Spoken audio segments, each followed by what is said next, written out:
And from a goalkeeping standpoint, there's been some great performances for goalkeepers. I know there's a lot of goals, but what do you make of the sort of Czech and Szczesny, Mignolet? Well, this is an interesting point. We did mention on the show a few weeks back. We did. That Chelsea have just started to keep clean sheets. They went through a long spell in the middle of sort of beginning of the season where I think they had 3 in some like 14 odd games, something like that. And now they've had 7 in 9. But Czech hasn't been the key figure in that. Jose Mourinho's got his defence sorted out to alleviate the stress on the goalkeeper in a lot of ways. Just as Flamini coming into Arsenal alleviated a lot of the stress on the 2 centre-halves. But that buckled, and if Chelsea's midfield dominance buckles, then they're going to start getting goals and getting back to the goalkeepers.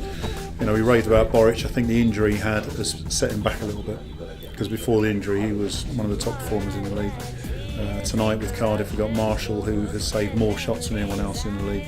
Szczesny has he's produced the goods this season. Was worth it. There was always a question mark on Szczesny, historically, that he was liable to make a hash of things. Not that any other goalkeeper wouldn't do that from time to time, but I think this season he's sort of proved to Arsene Wenger that he is the out-and-out number one at Arsenal, and he's got a great future. What about Mannone? He's sort of another one, yeah. Well, he's come from Arsenal as well, isn't he? Yeah. I've played against him a couple of times in the Championship. He always looked a little bit awkward in a sense, because he was the guy that Arsenal didn't want. Put out on loan here. And it was at a time when everyone was questioning the Arsenal goalkeepers as well. So even though no one had seen Mannone play, they assumed he wasn't good enough because he wasn't getting in the Arsenal first team against Fabianski and Szczesny. But now, I mean, he's doing very, very well. A great addition to the Premier League goalkeeping standards. Unfortunately, there's not enough English goalkeepers in the Premier League.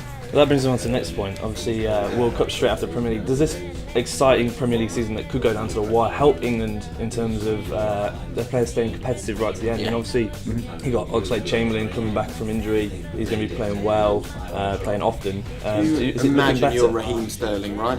And you had that performance last weekend against Arsenal when you open up the paper. I mean, David will tell you what it's like. You open up the paper on a Monday morning and you see Raheem Sterling could be on the plane to Brazil. That will only motivate him to go and grab that place on the plane. And even it said in one of the papers, Roy Hodgson's been looking at Raheem Sterling. Surely as a player that makes you think.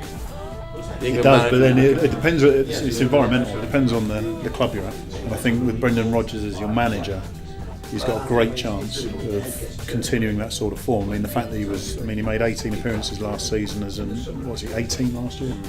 18 first team starts in the Premier League, which is more than any other club put together, I think, pretty much. But if you've got a good environment, you can pick up the paper and the manager will keep in balance. It's the other players who get called in, and if the manager's wrong, all of a sudden they lose their head a little bit, lose confidence, in fact, because all of a sudden they've got all this pressure. The ones I'm looking for, and it pains me to say it being an ex-Portsmouth fan, but is it a quartet at Southampton? Yeah. Hopefully they can keep competitive. As I say, those Southampton, Newcastle at the moment, sort of stuck in that bit of a doldrum in the sense of league positioning. But if they can keep competitive to the end of the season, then Ward-Prowse, Shaw, Lallana, Rodriguez, whatever.